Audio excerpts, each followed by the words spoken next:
Je crois que dans le monde dans lequel nous vivons aujourd'hui, nous avons besoin et nous aurons besoin de plus en plus de l'œuvre de Dieu dans nos vies, à l'intérieur de nous, pour pouvoir faire face aux vents qui soufflent et qui vont souffler encore et qui vont souffler encore plus.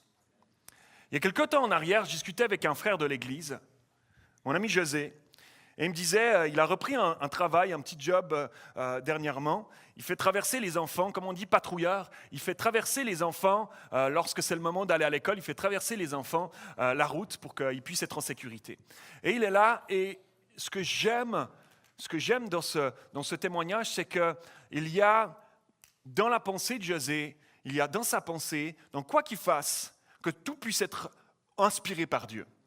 Et ça m'inspire, et ça devrait nous inspirer chacun d'entre nous dans nos quotidiens.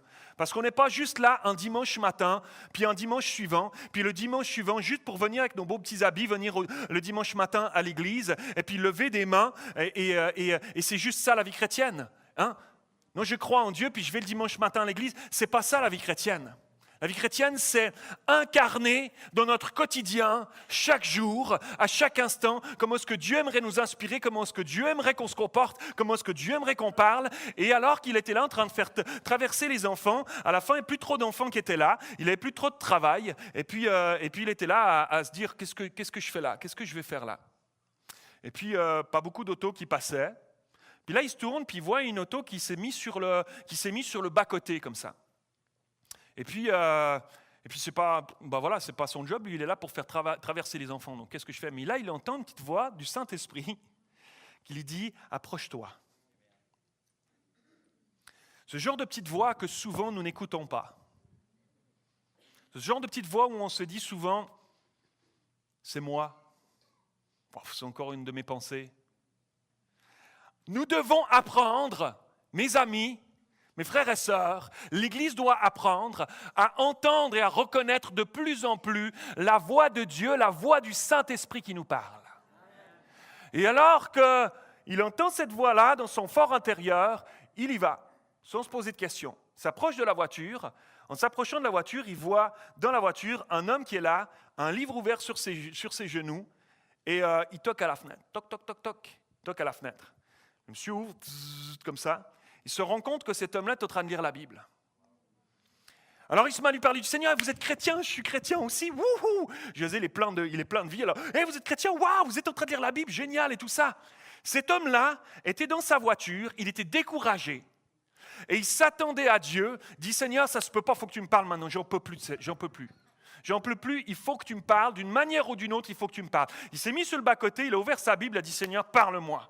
C'est pas venu par là, c'est venu par toc, toc, toc. José qui est venu, alors il s'est mis à l'encourager, il s'est mis à lui parler du Seigneur, il lui a donné la carte de l'église, il lui vient dimanche et tout ça. Alors peut-être qu'il est ici dans la foule ce matin. J'aimerais vous dire, je suis venu vous apporter un message ce matin dans le cadre de notre série Famille moderne. J'aimerais vous amener un message sur comment en tant que famille, dans ce monde moderne dans lequel nous vivons, mais de ce monde troublé dans lequel nous vivons, nous sommes appelés et nous serons de plus en plus appelés à marcher par l'Esprit. Alors ce dimanche et les deux autres messages que je prêcherai dans cette série Famille moderne, j'apporterai un message sur marcher par l'Esprit. Marcher par l'Esprit en tant que famille. Et ce matin, c'est le premier message de cette série, Marcher par l'Esprit. Tu peux suivre Marcher par l'Esprit. Comment une famille est appelée à marcher? OK. Mets l'écran noir, puis reprends les trucs. Là, tu vas faire un truc comme ça pendant que je meuble un peu, tu vois. Et puis comme ça, on est sûr qu'on voit on voit tous les versets qui passent. J'aimerais vous dire que dans notre marche avec Dieu, regardez-moi ici, dans notre marche avec Dieu, dans notre vie chrétienne, il y a deux façons de marcher. Il y a deux façons de marcher. Une façon de marcher, ces deux façons de marcher sont diamétralement opposées. Au premier abord, ça peut paraître la même marche. Ça peut paraître la même marche. Qu'on soit jeune, qu'on soit vieux, qu'on soit pauvre, qu'on soit riche, qu'on soit américain ou africain, qu'on soit d'Abitibi ou du lac Saint-Hein. J'ai travaillé fort celui-là. Ou petit Suisse. Au premier abord, on met tous un pied devant l'autre pour marcher. C'est comme ça que ça fonctionne, c'est comme ça que ça marche pour avancer. Mais dans une optique divine, dans une optique spirituelle, la marche que nous enseigne ce texte de Galates 5, regarde le verset suivant, voilà, super. Galates 5, ça a été rapide, hein? Est-ce qu'on peut applaudir l'équipe de techniciens, ils sont géniaux. Merci Kev, merci Annie, merci. Marchez par l'esprit et vous n'accomplirez pas les désirs de la chair. Marchez par l'esprit et vous n'accomplirez pas les désirs de la chair. Il y a ces deux manières de marcher. Dans ce texte de la Galates 5, il y a ces deux façons de marcher dans notre propre vie à tous, à chacun d'entre nous les amis, chacun d'entre nous. Deux façons de marcher avec ton épouse, deux façons de marcher avec ton époux, deux façons de marcher avec ta famille. Dans vos relations, deux façons de marcher. Dans vos interactions avec les autres, deux façons de marcher. Dans vos projets, deux façons d'avancer, deux façons de marcher. Dans vos activités, deux façons de marcher. Dans le monde qui nous entoure, ce monde ne sait marcher que d'une seule de ces deux façons. Et nous sommes appelés, nous, à chercher une autre façon de marcher dans notre vie. Et nous sommes appelés à vivre notre marche d'une autre façon. Nos vies, nos couples, nos familles sont appelés à marcher d'une autre manière que ce que nous voyons dans ce monde. Où les couples et les familles sont déchirés, sont incapables de respect, de fidélité, de confiance, de paix, d'harmonie. Il y a une autre voie, il y a une autre façon de marcher pour ne pas s'épuiser, se fatiguer. Nous ne sommes pas obligés de reproduire ce que nous voyons dans le monde autour de nous, dans nos relations, dans notre marche avec Dieu, dans nos familles, non. Il y a une autre voie que celle que nous avons l'habitude de pratiquer par nos propres forces. Une marche qui n'est pas pénible. Une marche qui est même renouvelante en cours de route. Et cette voie, c'est la marche par l'esprit. Si on ne marche pas par l'esprit, c'est qu'on marche par la chair. Il y a juste deux façons de le faire. Si on ne marche pas par l'esprit, c'est qu'on marche par la chair. Il n'y a pas d'autre alternative. Et la parole de Dieu nous dit que ça se dégage de nos vies, ça se voit lorsqu'on marche par la chair. Ça s'exprime de nous, ça se manifeste, nous dit le texte de Galates 5. Or, les œuvres de la chair sont manifestes. Ça se manifeste, ça se voit. Ça se sent, ça se dégage de nos vies. Littéralement, le texte nous dit que les œuvres de la chair sont évidentes dans nos vies, qu'elles sont apparentes, qu'elles sont connues. Wow, tu ne peux pas le cacher longtemps. Ça produit quelque chose, inévitablement. Ça se dégage de nous, c'est inévitable. Il se dégage de nos vies qui nous sommes. Qui nous sommes. Ce de quoi tu t'es nourri.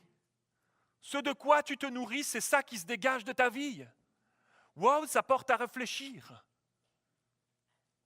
Dans ce monde dans lequel on vit aujourd'hui,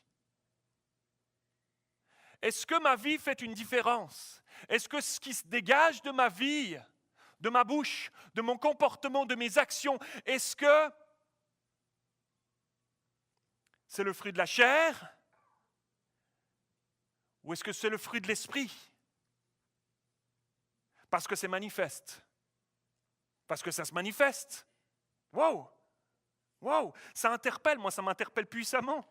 Quand je lis ce genre de texte-là, je suis comme un scanner, moi. Je suis comme un scanner.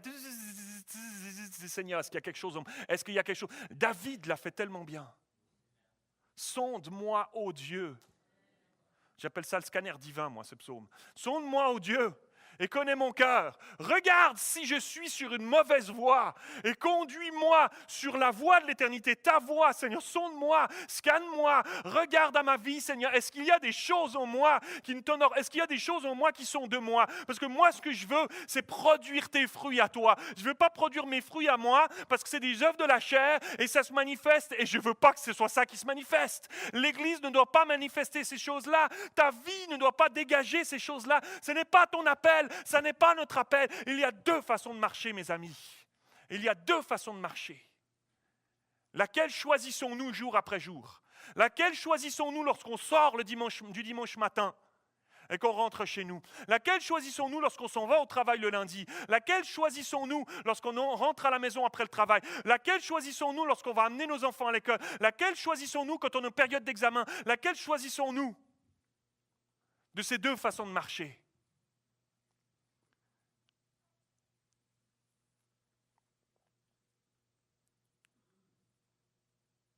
Mais de quoi est-ce qu'on parle concrètement? Concrètement, de quoi on parle? C'est peut-être le Seigneur qui appelle, hein? On ne sait jamais. On ne sait jamais des fois. Allô, Seigneur? Non, c'est la belle-mère. Ce texte nous livre les clés pour comprendre comment. Et on va voir ça ensemble, mes amis. J'ai hâte de vous emmener là-dedans. On va voir comment. Parce que pour pouvoir marcher par l'Esprit, suivez-moi bien ce matin, pour pouvoir marcher par l'Esprit aujourd'hui, mes amis, il est intéressant d'abord d'identifier ce qui m'empêche de marcher par l'Esprit. Et c'est pour ça que dans ce message d'introduction ce matin, j'aimerais qu'on décortique un peu qu'est-ce que c'est, qu'est-ce qui nous empêche de marcher par l'Esprit, pour pouvoir identifier ces choses clairement lorsqu'elles tentent d'apparaître à nouveau dans nos vies. Si souvent, notre chair nous les présente sur un plateau, si souvent. Et si souvent, on se prend les pieds dans le plateau. On se fait avoir. Il faut les identifier pour pouvoir les rejeter ces œuvres-là, pour pouvoir se concentrer à laisser toute la place aux œuvres de l'Esprit, en moi, en nous. Alors, juste quelques instants ce matin, regardons ce que sont les œuvres de la chair. Identifions-les à l'aide de la parole de Dieu pour pouvoir savoir ce contre quoi nous devons lutter premièrement. Alors, premièrement, or, les œuvres de... Juste celle d'avant. Les œuvres de la chair sont manifestes, ce sont. C'est ça, on est dans Galates 5. Ce sont. Alors on va voir ensemble, les commentateurs classifient les versets qui vont suivre en quatre catégories. Quatre catégories qu'on va voir ensemble. Premièrement, il y a la première catégorie qu'on pourrait désigner comme les péchés d'ordre sexuel. La parole de Dieu nous dit de fuir ces choses-là, de lutter contre ces choses-là. Premièrement, l'impudicité, ou littéralement, dans le grec, ça parle de pornéia. Ça vous dit quelque chose aujourd'hui dans le monde dans lequel on vit? Tellement envahi aujourd'hui Internet. Les plus grands mouvements qui se passent sur Internet sont liés à la pornographie. Pornéia. Pornéia, littéralement, ce sont toutes les formes de relations sexuelles illicites, en dehors de ce que la parole de Dieu nous parle, en dehors du mariage, en dehors des règles de la parole de Dieu. Dieu se réjouit, comprenez-moi bien ce matin, Dieu se réjouit de la sexualité. C'est lui qui l'a créée. Comment pourrait-il ne pas se réjouir de la sexualité alors que c'est lui qui a créé homme-femme? Dieu se réjouit de la sexualité, il aime ça, il a créé le plaisir pour qu'on puisse en jouir dans un cadre précis, le cadre de la parole de Dieu. Et quand on sort de ce cadre, on appelle ça l'impudicité. Et la Bible nous dit de lutter contre ces choses-là. Est-ce que tu as des combats dans ta vie dans ce domaine-là? Tant de monde en connaît dans ce domaine-là des combats dans sa vie. Tant de monde aujourd'hui, depuis que je suis dans le ministère pastoral, tellement de gens, je vois, tellement sont tombés avec ça, tellement sont pris par ça, tellement été enchaînés par ça. Mais j'ai vu aussi Dieu délivrer, j'ai vu aussi Dieu faire tomber des chaînes, j'ai vu aussi des gens sortir libres de cette pornéia, libres de cette impudicité. J'ai vu des gens être libérés de cela. Dieu est capable de le faire avec ta vie. Je t'avais dit qu'il avait rendez-vous avec toi ce matin. Dieu est capable de le faire avec ta vie. Dieu est capable de changer ce que tu n'arrives pas à changer par toi-même. Premièrement, l'impudicité. Deuxièmement, l'impureté. On est dans cette première catégorie des péchés d'ordre sexuel. L'impureté. Littéralement, ce terme, c'est un terme général pour parler de la souillure morale de la pensée, de la parole et des actions. Cette souillure morale qui commence par la pensée, qui vient dans la parole et qui donne des actions. Tu dois lutter contre ça. L'apôtre Paul dira, j'aime tellement ce texte, j'aime tellement ce verset, il nous encouragera à amener nos pensées captives à l'obéissance de Christ. Si ça commence par les pensées, mes amis, tu dois apprendre à discipliner tes pensées. Tu dois apprendre à prendre tes pensées et à les amener captifs. C'est un terme qui est fort quand même. Captif, c'est la prison, je t'enchaîne. Captif, quoi. Ça ne dit pas juste fais attention à tes pensées. Peut-être tu pourrais veiller un peu sur tes pensées. Non, ça dit tu les amènes captifs. Captifs à l'obéissance de Christ quand elles viennent, quand tu as des combats dans tes pensées qui arrivent, quand tu as de l'impureté qui vient dans tes pensées, alors résiste. Quand ça vient, parce que c'est là que quand tout à coup tu la laisses s'implanter, ça prend racine, ça vient, ça sort par des paroles, puis boum, ça amène des actions. Résiste, quand tes pensées viennent, résiste, fais autre chose, prends une douche froide, n'importe quoi, va faire un tour dehors, change-toi les idées, mets-toi dans la parole de Dieu, résiste.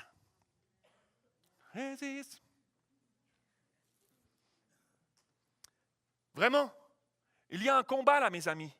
Et c'est souvent là que le bas blesse, c'est souvent là qu'on se laisse avoir, qu'on se laisse glisser. On ne lutte pas au niveau des pensées. L'apôtre Paul avait compris ça. Amène-les captives.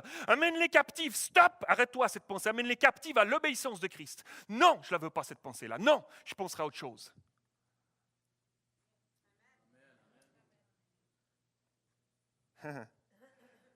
Impudicité, impureté, dissolution ou dérèglement. Littéralement, c'est de ne plus avoir honte de ses péchés précités. Tu en arrives à un point où, à force de les pratiquer, tu trouves des excuses à pratiquer ces choses-là. À force de lutter, puis de ne pas arriver à t'en sortir, tu trouves des excuses de « je peux rien, c'est comme ça ». Puis c'est comme ça, la nature humaine, c'est la testostérone, les hommes, etc. Puis et on trouve toutes sortes d'excuses à ça. C'est la dissolution. Ça, c'est la dissolution. La Bible dit que tu dois lutter contre ces choses-là. Tu dois lutter contre ces choses-là. Tu ne peux pas considérer que tu ne peux plus avoir honte de ça. Tu n'as pas besoin d'avoir honte de ça, de ces péchés-là. Non. La parole de Dieu te dit que c'est mal.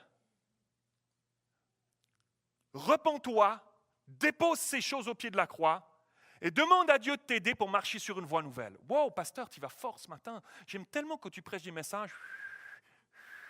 Tu sais, comme quand je caresse mon chat. Je vous aime, les amis. Parce que je vous aime.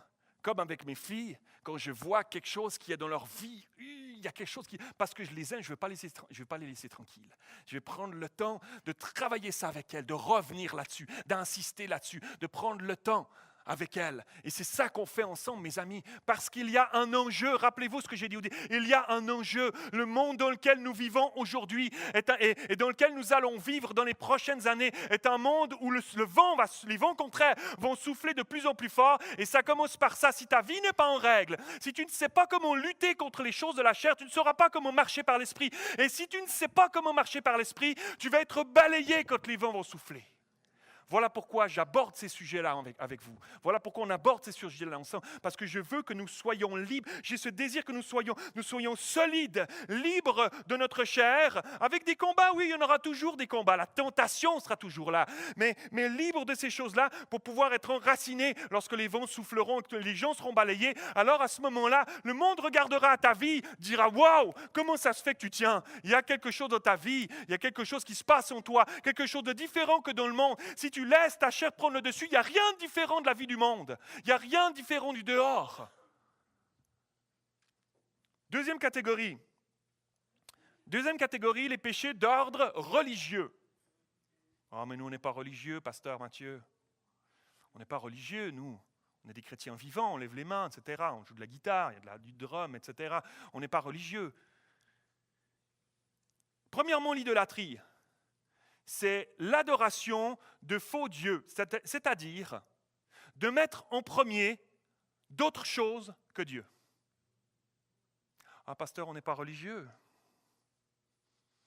Est-ce que dans ta vie, il pourrait y avoir quelque chose qui prend plus de place que Dieu? Pose-toi la question, je ne demande pas de me répondre devant tout le monde. Heureusement. Mais est-ce qu'il y a quelque chose dans ta vie? Sonde. Seigneur, sonde-moi, ô Dieu, le scanner divin. Sonde-moi, ô Dieu. Connais mon cœur. Regarde si est-ce qu'il y a quelque chose dans ma vie qui pourrait prendre plus de place que toi? Mon travail, le sport, mon auto. Non, pas ici, non, pas ici. Pas ici. Mon couple, plus de place que Dieu. Mes enfants, idolâtrie de tes enfants. Oh!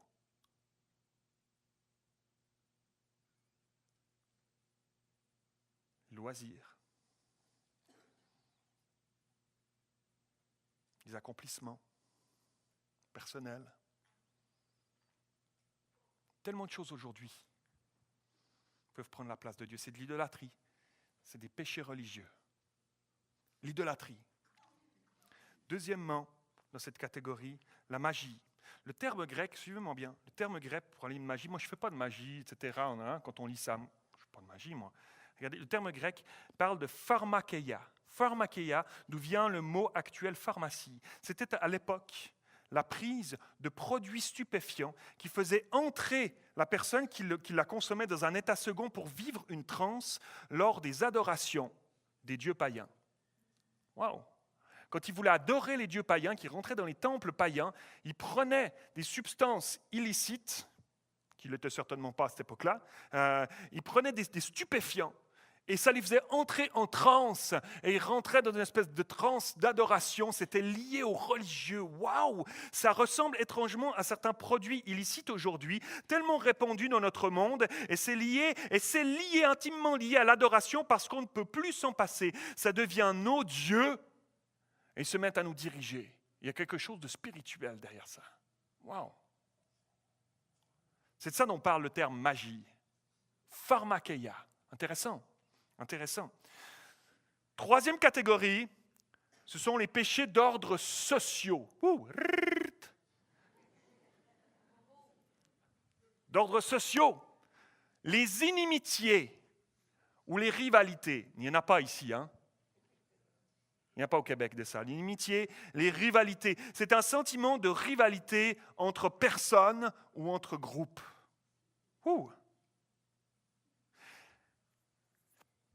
Sonde-moi, ô Dieu. Sonde-moi, ô Dieu. Fais-le. Est-ce qu'il y a quelque chose dans ma façon de vivre ma vie chrétienne? Lorsque je vais le dimanche à l'église, lorsque je regarde mon frère, ma sœur, il lève les mains plus haut que moi. Il est allé demander la prière au pasteur, lui. Puis moi, j'aimerais tellement, puis je n'ai pas reçu encore. Jalousie, rivalité. Rivalité. C'est une plaie dans l'Église, ça. C'est une plaie dans l'Église. Ça amène la critique, ça amène le jugement, ça amène la médisance. Ça éteint l'Esprit de Dieu. Nous ne devons pas avoir ces choses-là dans l'Église. Ça n'a pas sa place. Nous devons lutter contre ces choses-là, jour après jour, mes frères et sœurs. S'il y a quelque chose dans ta vie de l'ordre de la médisance, de l'ordre de la critique, de l'ordre de je juge facilement les autres, quand il y a quelque chose qui me frustre, boum, ça sort comme du venin, ça sort comme quelque chose de ma bouche qui n'est pas juste, qui n'est pas sain. C'est de l'inimitié. C'est un péché d'ordre social qui fait partie de Galates 5. Tu dois lutter contre ça. Ça appauvrit ta vie, ça ferme un ciel et ça appauvrit l'Église. On a à lutter contre ces choses-là, mes frères et sœurs. On a à lutter contre ces choses-là. Les inimitiés, les querelles, ce sont des disputes entre individus qui découlent des rivalités.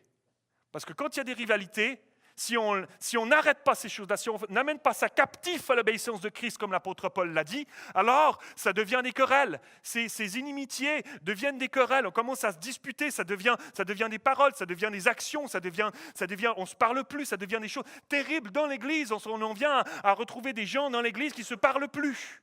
Wow! Je n'ai pas cette connaissance-là ici à Nouvelle-Ville-la-Prairie, mais nous devons lutter contre cela. Les inimitiés, les querelles, les jalousies. Jalousie, égocentrique, désir de posséder, de contrôler exclusivement. Ça n'a pas sa place. C'est le contraire de qui est Dieu. Il ne veut pas posséder, il veut donner. Il veut se donner. Il donne son Fils unique. Il donne, il donne. C'est le contraire de Dieu, la jalousie. C'est le propre du diable. Nous ne voulons pas ces choses-là. Je ne veux pas ça dans ma vie. S'il y a quelque chose de cet ordre-là dans ta vie, dépose-le ce matin. Confesse-le ce matin, il est fidèle et juste pour te pardonner, pour te libérer, pour t'enlever ces choses-là et te donner une vie nouvelle, une parole nouvelle, un cœur nouveau. Les inimitiés, les querelles, les jalousies, les animosités, les expressions de la colère humaine, les disputes, attitudes où je mets au-dessus des autres à leurs dépens. Les divisions, ce qui amène deux individus à se quereller tellement à cause d'opinions, de personnalités différentes qu'on se divise et ça amène des comportements sectaires, les sectes. Les sectes. Littéralement, j'ai été voir dans le texte grec, littéralement, le mot secte dit ensemble d'hommes qui suivent leurs propres principes.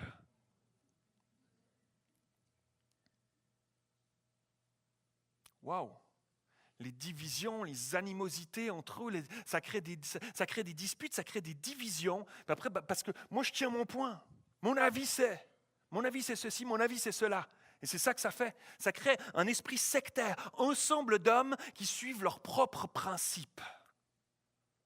On doit mettre ces choses-là charnelles de côté, mes amis, c'est des œuvres de la chair. On doit mettre ces choses-là charnelles de côté pour laisser l'Esprit de Dieu nous unir ensemble. Oui, on est différents. Oui, parfois on peut avoir des sensibilités différentes, on peut avoir des opinions différentes, mais nous sommes appelés à être l'épouse de Christ ensemble, unis ensemble. C'est ça qui fait la différence. Mettre nos animosités de côté, nos aspirations charnelles de côté qui n'ont pas leur place et à s'aimer les uns, manifester le fruit de l'amour entre nous, les frères et sœurs. Laisser le Saint-Esprit nous habiter et être ce ciment qui nous unit les uns les autres ensemble.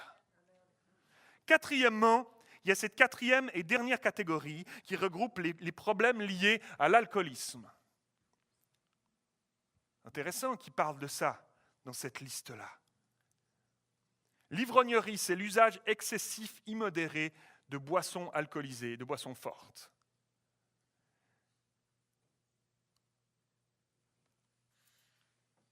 Ce n'est pas interdit. L'apôtre Paul a même conseillé à Timothée de dire « bois un verre de vin rouge tous les jours, tu as des défis d'estomac, etc. » Ce n'est pas interdit à un moment donné. Et puis ici, en particulier en Amérique du Nord, avec la prohibition, puis toute l'histoire qui a suivi, etc., il y a comme un tabou qui était là autour. Et nous qui arrivons d'Europe, qui avons moins, ou pas tellement, pas du tout, parfois de tabous liés à la consommation d'alcool, quand on arrive ici, on sent encore qu'il y a cette poids de l'histoire qui est là.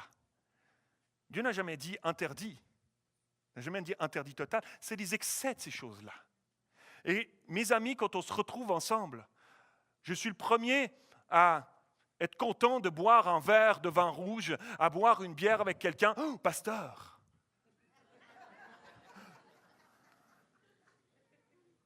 Qu'est-ce que tu viens de dire? J'ai pas de problème avec ça. C'est quand tout à coup le 1 devient 2, devient 3, devient 4, puis que tout à coup nos comportements, nos têtes tournent un petit peu, etc., puis qu'on se met à rire plus que, etc. Il n'y a rien contre rire, on peut très bien rire sans l'alcool, c'est aucun problème, je préfère beaucoup rire sans l'alcool d'ailleurs.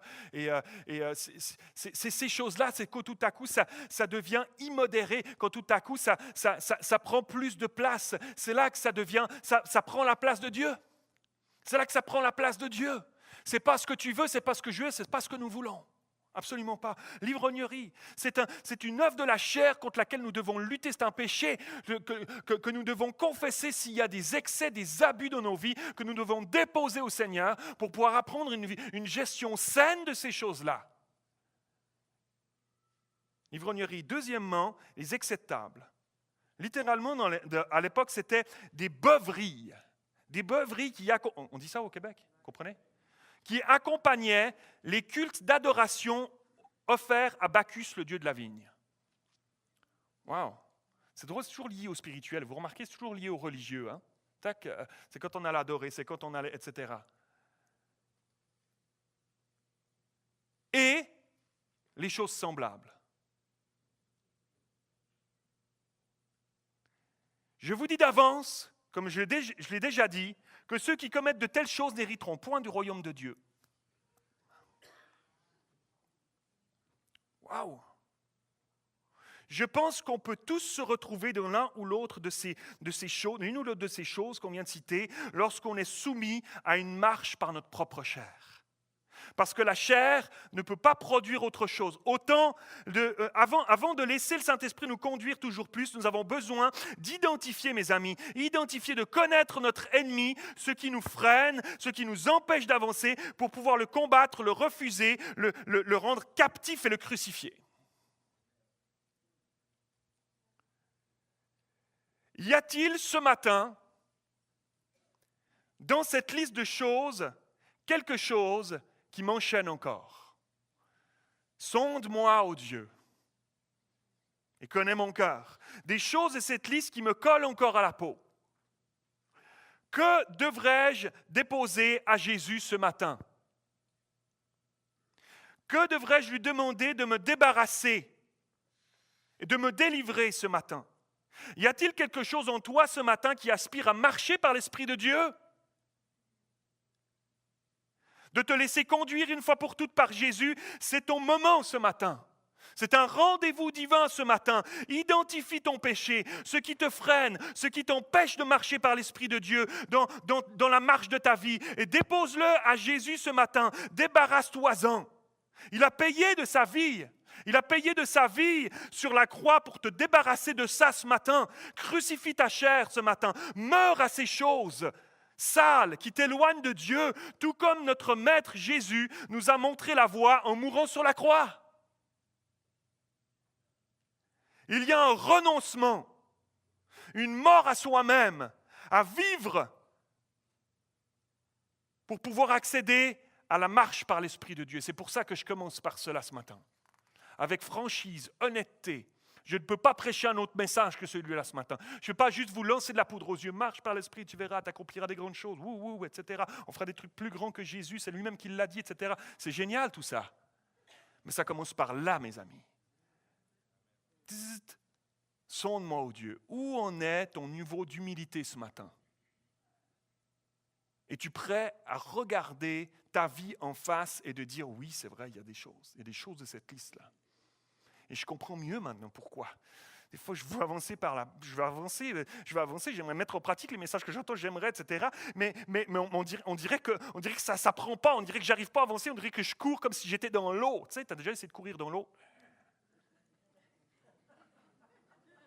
Usain Bolt, il peut courir dans l'eau, là, il ne fera jamais son record, jamais de la vie. Tu sais. Des fois, on a l'impression que c'est comme ça, parce qu'il y a des choses de nos vies qu'on n'a pas réglées encore, qu'on n'a pas encore déposées au Seigneur, des choses dont on ne s'est pas repenti, des choses qu'on pratique encore dans nos vies et dont on a même parfois plus honte. Et ce matin, c'était le point de départ de quelque chose de nouveau pour beaucoup, pour plusieurs parmi nous ce matin. Pour plusieurs parmi nous ce matin. Pas parce que Dieu regarde ta vie et qu'il dit regarde comme tu marches tout croche. Ça fait si longtemps. Dieu n'est pas comme ça. Non, pas pour ça. Parce que Dieu est là, sur le seuil de la porte de ta vie ce matin, et tu dis, regarde, j'ouvre une porte pour toi ce matin. Si tu choisis de te confesser tes péchés, si tu choisis de me donner ce qui te freine encore, ces choses-là dont tu n'as même plus honte ce matin reviennent à ta mémoire. Mon Saint-Esprit te parle ce matin. Et si tu choisis de te mettre à genoux et que tu choisis cette humilité, où est ton niveau d'humilité ce matin? De choisir avec humilité de dire, Seigneur, c'est vrai. Je ne veux plus ça. C'est vrai, c'est honteux ça. C'est vrai, je ne veux plus ces choses-là. Moi, dans la liste, là, il y a ça qui m'a parlé ce matin. Et je ne veux plus ça. Je comprends mieux maintenant pourquoi j'avance et je tente d'avancer, puis ça avance si peu, puis je fais un pas en avant, puis je fais 2 pas en arrière. Et puis on dirait que, waouh, ce but de grandir en Dieu que j'aimerais tellement atteindre dont on prêche dimanche après dimanche, Pasteur Mathieu, j'aimerais l'atteindre, puis je n'arrive pas à l'atteindre. Commence par là, ça commence par ça. Et je ne peux rien faire pour toi, c'est toi. C'est ton niveau d'humilité ce matin. Est-ce que tu es prêt à le déposer? Ça commence par toi. Tu déposes ça ce matin. Tu laisses Dieu venir te laver. Tu laisses Dieu venir. Il a payé le prix à la croix pour nous libérer de nos péchés, pour nous laver de nos péchés. Son sang est tout suffisant. Son sang aujourd'hui est encore tout suffisant pour te laver, pour prendre ça. Oui, mais pasteur, ça fait 20 ans, 30 ans que je suis chrétien. J'ai un peu honte de ça quand même. C'est ton jour aujourd'hui. C'est ton jour aujourd'hui, peu importe ce qui est derrière. Aujourd'hui, c'est ce rendez-vous divin. Et c'est le début d'une nouvelle marche avec Dieu. C'est le début d'une nouvelle marche avec Dieu. Deux marches, vous vous rappelez?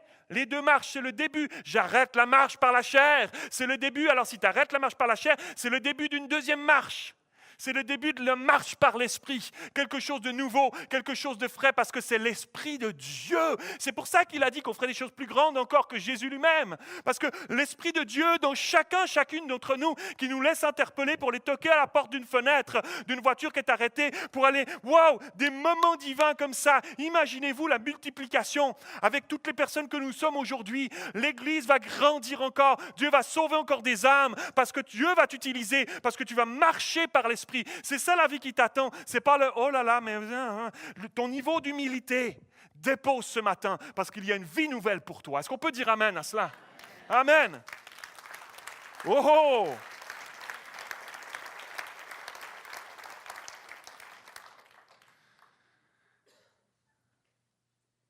Juste après, l'apôtre Paul, pas l'apôtre Cole, l'apôtre Paul, il me colle à la peau, cet apôtre Paul.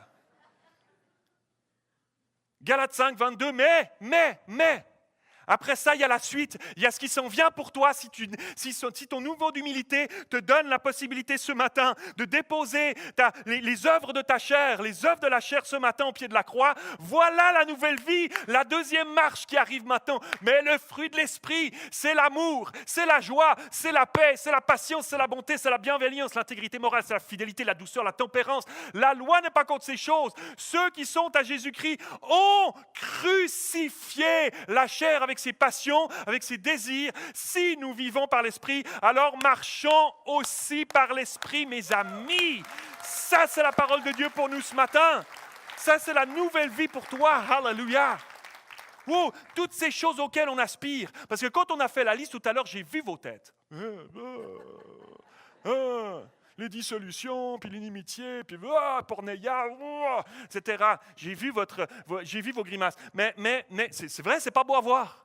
C'est pas beau à voir quand on regarde ces choses-là en face. Mais regardez toutes ces choses auxquelles nous aspirons, toutes les choses auxquelles tu aspires. Qui n'aspire pas à la passion, qui n'aspire pas à l'amour, qui n'aspire pas à la joie, qui n'aspire pas à la paix, qui n'aspire pas à la patience, à la bonté, à la bienveillance, à la fidélité, à la douceur, à la tempérance. Wouh! Qui n'aspire pas à ces choses-là? Tout le monde ici présent et tous ceux sur la surface de la terre que Dieu a donné un souffle de vie, tout le monde aspire à ça. C'est notre quête, c'est la quête de notre vie. C'est la quête de notre vie. Tu peux aller dans les rues, à Montréal, tu peux aller dans les rues ici, tu interroges les gens qui vivent dans la souffrance, les gens qui vivent toutes sortes de difficultés, qui vivent dans la rue. Interroge-les, c'est quoi leur quête de la vie? Ils cherchent l'amour, ils cherchent la joie, ils cherchent la paix. Ils ont perdu tout ça, puis ils le cherchent désespérément autour d'eux. Dieu nous donne la possibilité de les avoir. Dieu nous donne la possibilité de les avoir pour nos vies, mais tellement pas égoïstement, parce que c'est pas comme ça qu'il est, Dieu. Pas égoïstement du tout. Il veut te les donner pour que tu les manifestes. Il veut te les donner pour que tu les manifestes, puis que ça coule sur les gens autour de toi. Que ça coule, que l'amour qu'il va te donner coule autour de toi. Sur tes voisins, sur tes collègues de travail, sur ta femme, sur ton époux, sur tes enfants, que ça coule autour de toi.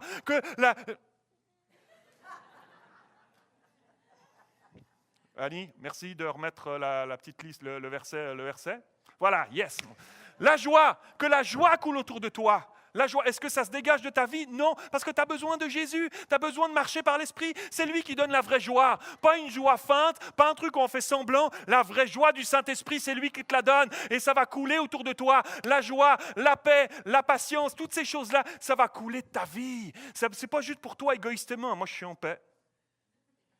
C'est pour que cette paix se dégage de ta vie et puis que les gens qui te côtoient, qui eux sont tourmentés, se disent quand je suis avec toi, il y a de la paix qui se dégage de ta vie. Je me sens bien quand je suis avec toi. Je ne sais pas mettre des mots dessus, je ne sais pas, tu es lunaire, tu es solaire, il y a un truc sur ta vie, mais tu sais, les mots que le monde essaie d'utiliser parce qu'ils ne connaissent pas notre patois de Canaan, alors les mots qu'ils utilisent, c'est, mais ils sentent qu'il y a quelque chose de différent, ils sentent qu'il y a quelque chose de plus, ils sentent qu'il y a de la paix, ils sentent qu'il y a de l'amour, ils sentent qu'il y a de la joie, ils sentent qu'il y a de la patience et de la bonté. Je souhaite tellement ça, mes amis, pour ma vie.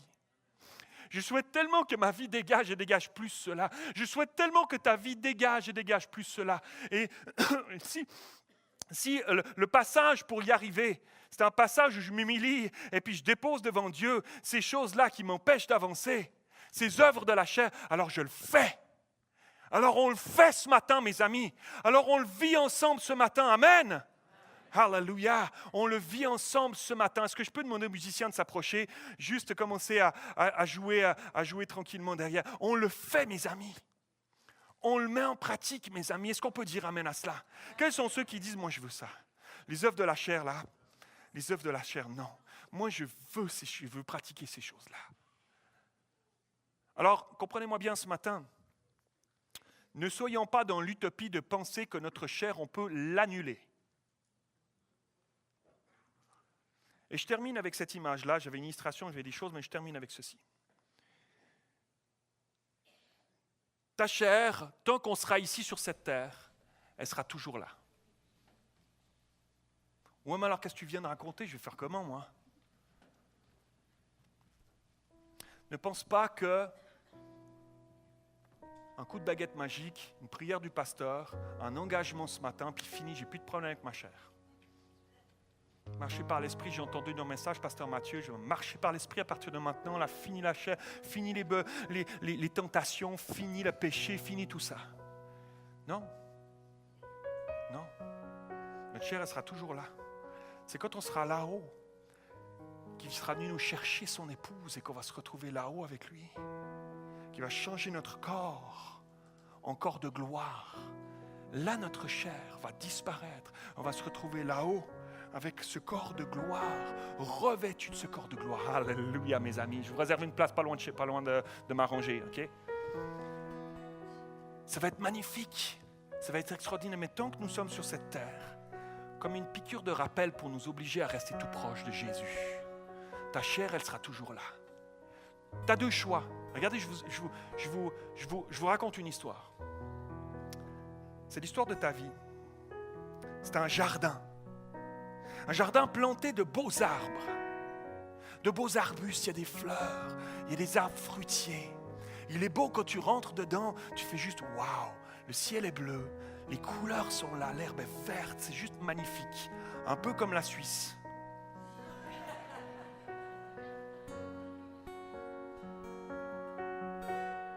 Mais dans ce jardin, il y a un gros chien. Un bulldog. Tu vois ce que c'est un bulldog?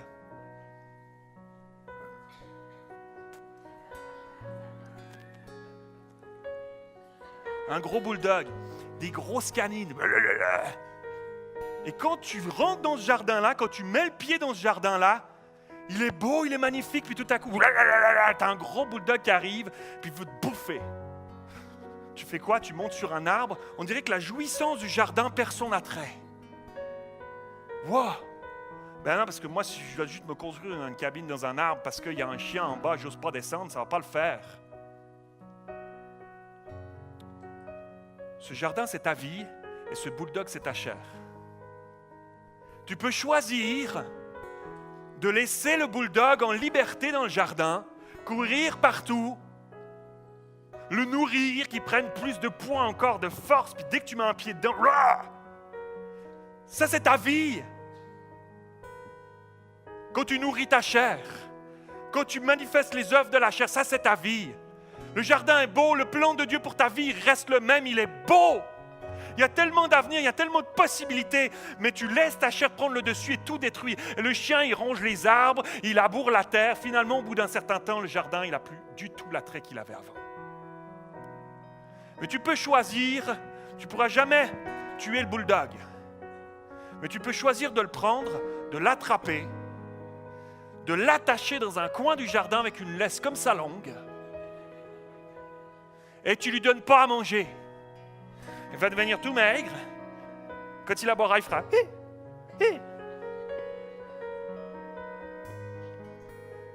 Il ne sera plus en danger pour toi, tu pourras jouir du jardin, juste un petit coin là. Où il faudra que tu sois vigilant quand tu tondras le gazon juste dans ce coin-là, parce que s'il il est capable d'attraper une jambe en passant. Mais tu l'auras affamé. Ne nourris pas ta chair. Résiste.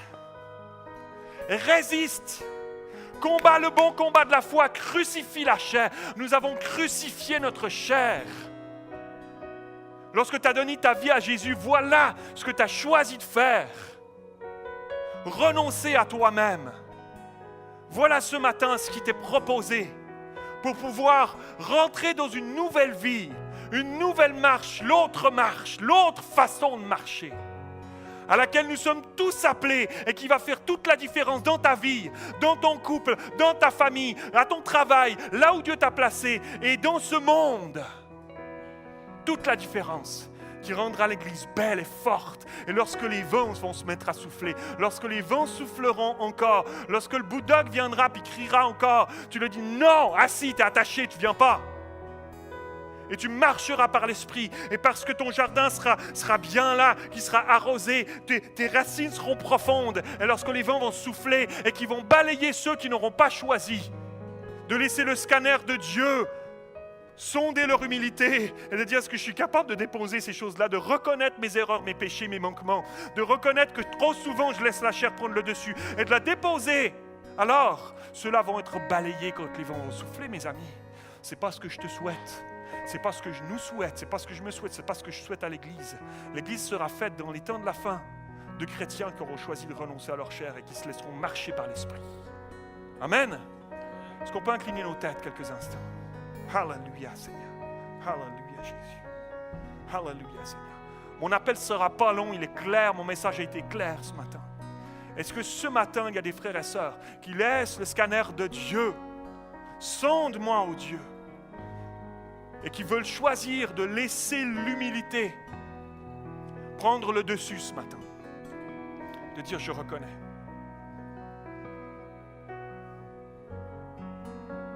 Je veux laisser la chair de côté, Seigneur. Trop souvent je l'écoute. Trop souvent, le bulldog, il est en liberté, là, puis je le nourris, puis je veux plus qu'il détruise mon jardin. Stop! Si c'est ton cas ce matin, lève-toi là où tu es. Les frères et sœurs ont les têtes inclinées. Oui, c'est un appel de mon don. Lève-toi. Il n'y a pas de honte, on est dans une famille. Je choisis de renoncer à ma chair. Moi, je choisis aussi ce matin de dire à ma chair, stop, non, je veux l'affamer, la mettre dans un coin, ça suffit maintenant, ce jardin labouré, ce jardin détruit, ça suffit.